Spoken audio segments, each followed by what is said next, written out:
What's going on, everyone? So, LeBron James and this offseason has been a big question mark, right? LeBron James needed foot surgery. Big question was he going to have foot surgery? LeBron himself said, hey, if I do have foot surgery, no one's going to know about it. Nobody's going to hear about it. And there's just been a lot of speculation because we haven't seen LeBron James working out. Right? You haven't seen him in the gym. You haven't seen, you've seen him on the sidelines coaching his son and stuff like that, but you haven't seen LeBron James putting in the work that he is notorious for doing. And it's raised a lot of questions of like, did LeBron go get foot surgery and he's trying to cover it up? Everyone's got their tinfoil hats on, trying to see what's going to happen, how that all is going to develop. And we got some updates in that regards. Now, Rob Pelinka said not too long ago that LeBron has been working out, that he's been working out just kind of off camera, off scenes, which still raised a lot of questions because it's like LeBron is famous for like showing all his workouts and showing that he's in the gym and in the lab. You even see like Anthony Davis in a boxing ring, like working out and all that stuff. But we got some confirmation posts that LeBron James is indeed working out and that he has began training. And the reason we didn't see a lot immediately after the offseason was because he was taking time for his injured foot to heal. Makes a world of sense. It genuinely does, right? It makes a lot of sense that he would take, a month off or so to really kind of just let everything heal, because he came back early to try to make that push to go make the playoffs. The Lakers end up making the playoffs, and then they ended up making the Western Conference Finals. So he never really had time to really allow his foot to fully properly heal, and it showed. It showed in the playoffs. If you look at LeBron pre-injury and then you look at LeBron after the injury, it was two completely different players. I mean, LeBron was dropping 30 on any given night like it was nothing, and he at times seemed to struggle, although he did drop, 40 in Game 4 in elimination. But if we would have had that LeBron all 4 games, then it might have been a different series. Regardless, LeBron is in a position now where he needs to get right. And he, according to Dave McMenamin, that he took time off, but he already began his training regime to prepare for the start of the season. That was from Dave McMenamin. So that was his report. That's what he brought in. And did he get that from Rob Pelinka? Maybe, but I believe it came from LeBron James' camp. And I do believe that he's starting to work out. He's starting to get it right. Now, what are those workouts and what does it entail? Who knows? We'll see. But LeBron's got to be looking at this year as like, let's go. LeBron's got to be just pumped because this team was just in the Western Conference Finals with a team that was basically duct taped together. And on top of that, didn't even play 10 games together. You get LeBron James with his foot injury, Anthony Davis with his foot injury, and D'Lo with his foot injury. All were major issues. And now LeBron has got a incredibly deep team. I mean, you can make an argument they are the deepest team in the league. And if not the deepest team in the league, like I personally think they are front to back, I think they're the deepest team in the league. But some people might look at that as like, of course you're going to say that. You're a Laker fan, Laker bias. Okay, name me a team that's deeper than this Lakers roster. This Lakers roster is legit like 13 deep, and they still have 2 roster spots in which they could get somebody else. A Bismack Biyombo or like a Cam Reddish or something like that. Come on. Like this team is stacked front to back. It's going to boil down to health, right?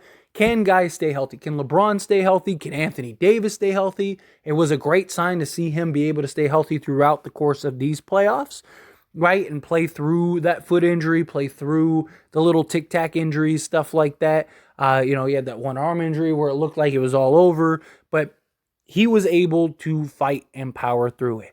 We need LeBron James. LeBron James seems happy and pumped with this Lakers roster, which is good, and he should be, as we all are.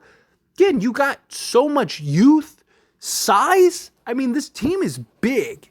Our smallest player is Gabe Vincent, and he's 6'3". Everyone else is like 6'5" and above. We got multiple guys that are 6'8" and above. It's what you want to see. Lakers are trying to go get another center so they can play Anthony Davis at the 4 more, right? Like everything you could ask for is here. You got guys in D'Angelo Russell and Austin Reeves that can handle a lot of the just heavy lifting on the playmaking and just scoring, so LeBron doesn't have to do that much of it. I really think LeBron James plays around 30 minutes per game, and I wouldn't be shocked if he's averages like 20 to 22 a game. I really do. I wouldn't be shocked if this year LeBron is a 28-8 guy and plays 30 minutes, because he doesn't have to go out and drop 30 a game, which he shouldn't. I mean, how many times last year did LeBron put up 30 or 40 points and the Lakers lost? Right? Like, he should be able to just kind of go out there and coast throughout this season. You know, he's so good and so talented, and just his IQ is going to be able to get him 20 a game just by stepping on the court. And you have this depth and this talent. Lean on it, right? Lean on it. We need LeBron James healthy come the playoffs. Ride Austin Reeves. He's young. He doesn't have the mileage on his body. Ride Rui Hachimura. Ride D'Angelo Russell. Ride Gabe Vincent and Cam Reddish, Taurean Prince and Jackson Hayes and Jared Vanderbilt and all these guys. Like, use them, right? Anthony Davis. Let him be the number one guy, right? Take a step back. Let your team be your team. This is, in my opinion, the deepest team LeBron has ever been on, right? Like, the first Cavs team was atrocious. Then he goes to Miami, and that roster was very top-heavy. And yes, it did have a lot of notable names on it, but they were all out of their prime. They were all just like, some of them should have even been out of the league at that point. Right? Like, Mike Miller was on his way out, and LeBron was able to kind of salvage him for a couple more years. Like, stuff like that. Like, that was a thing, right? So you had that. And then even the Cavs teams, right? Like, they were very thin. Like, there are a bunch of guys that, like, don't even play. Like, Deladova, like, when was the last time he's gotten NBA minutes, right? Like, you're talking about teams that were very top-heavy. That 2020 roster was very nice and very balanced. This roster is deeper, in my opinion. Now, I think front to back, this roster has more talent, but chemistry, just relationships, all of those things I think are very important. But, like, the Lakers didn't have, a Rui Hachimura and a Jared Vanderbilt, right? They had Kuzma, who was solid, don't get me wrong, but Rui and his size and his strength and his ability, right? And then Jared Vanderbilt, his elite level of defense out on the perimeter and guards or, small forwards, power forwards. We didn't have a guy that was as crafty and a 3-level scorer as D'Angelo Russell. Right? Like, you had guys like Rondo was great in the playoffs, but, like, he was terrible in the regular season. Right? And then they had, like, Avery Bradley and, like, Danny Green, who all of Lakers Nation seemed to want him gone at multiple occasions over the season and stuff. Right? Like, this roster is very good, very talented. Right? We definitely need another big, but we get that other big. I like where this roster's at. But again, there was a lot of factors that went into that Lakers 2020 run that we need to see this team be able to do the same. But that roster did all that and figured it out in a year. I don't doubt that this roster can't do the same. It's going to come down to LeBron James trusting his teammates, being willing to take that step back. But I do believe he can. We saw him do it this season. We saw him do it in the playoffs. Right? We saw him take a step back and give the ball to Austin Reeves and just let him go to work. You never saw that from LeBron before. When did LeBron ever do something like that? Like, never. I mean, even the commentators were, like, shocked and awed. Right? It was like, man, this is LeBron. Like, he was letting Austin Reeves cook and go to work. He needs to continue to allow that. Let your players, let your role guys play their game. Like, this is a team that I think you could take LeBron off and they could still potentially make the playoffs. Or at least a play-in. Like, they have enough talent on this roster to do that. Right? You take LeBron James and Anthony Davis off, I still think that this is a roster that could maybe make a play-in. You still got a guy, because Austin Reeves is probably dropping 25 a game. He's probably 25, 5-5 without LeBron and AD. D'Lo, we know, can give you a 25 and 5. So you got your scoring there. You got plenty of defense. Rui Hachimura is probably a 15 to 20 point a game guy. I mean, he averaged 13, right, during so far for his career. You don't think he could average another 7 without LeBron James, Anthony Davis, and him as like the second or third option? Like, the Lakers would still have enough scoring. It would just be the defense.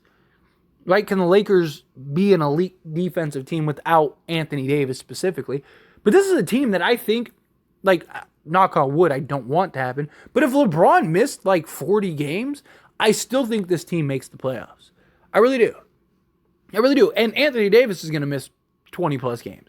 And I still think this team wins more games than they lose. It's a very good, deep, talented roster. I'm not saying the guys that we got are all, like we got the, 96 Bulls or anything. Like, no, I'm saying, but we have very good role players, right? We got and added some quality pieces.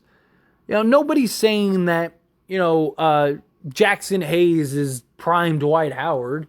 Nobody's saying that, Gabe Vincent is, Klay Thompson or something. Like, no, but they're very good in the roles that we're going to need them to be and play. And you need those guys. No team has ever won with just 2 stars. Like, you need the role guys, right? You don't play 2 on 5, you play 5 on 5. No single player has single-handedly won an NBA championship. It doesn't happen. You need role guys that understand the role, that can play in that role, that can provide quality in that role. Lakers found that. I really like what I've seen from the Lakers. But it's going to come down to LeBron James and Anthony Davis. Specifically Anthony Davis. Anthony Davis has got to take the reins. And that is probably one of the biggest concerns. Just because Anthony Davis, LeBron's been trying to get him to take the reins for years now. And after the 2020 season, it seemed like, all right. Like, LeBron finally got the guy that he can kind of defer to as he goes towards the end of his career. And Anthony Davis hasn't been able to step up, right? If we get 2020 Anthony Davis, nobody is beating this Lakers team. If Anthony Davis plays like he did in the bubble, which isn't impossible. I mean, Anthony Davis had like a month stretch this year where he played like 2020 Anthony Davis.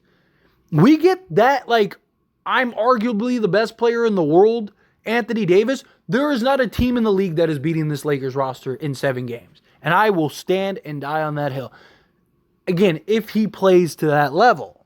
If he plays like the Anthony Davis we saw in these last playoffs where he's on one game, off one game, he's hot and cold, he disappears at times, like that Anthony Davis, then yeah, we're beatable. But Anthony Davis that can give you a 30 and 15, that led the league in 30 and 15, let's take it up a notch. He led the league in 35 and 15 games. Was the best statistical defender in the league last year. Should have won Defensive Player of the Year. You give me that Anthony Davis, nobody's beating this Lakers roster. Nobody. Not the Bucks, not Boston, not Denver. Nobody is beating this Lakers team if Anthony Davis plays that way. They're too deep, too talented, too big, have too much switchability. LeBron James can still go off for 30 at any point. But we need Anthony Davis to be that guy and step up. We need LeBron James to be able to take a step back. He's still good enough to where he's going to be, a 20 plus a game night guy. But LeBron's got to be willing to take his steps back and let other guys step into the fold. But anyway, as always, this is a discussion, so I pass the question on you. Let me know your thoughts and opinions down in the comments below. What do you think? What do you think of this news? How do you feel? Do you think that LeBron James will take that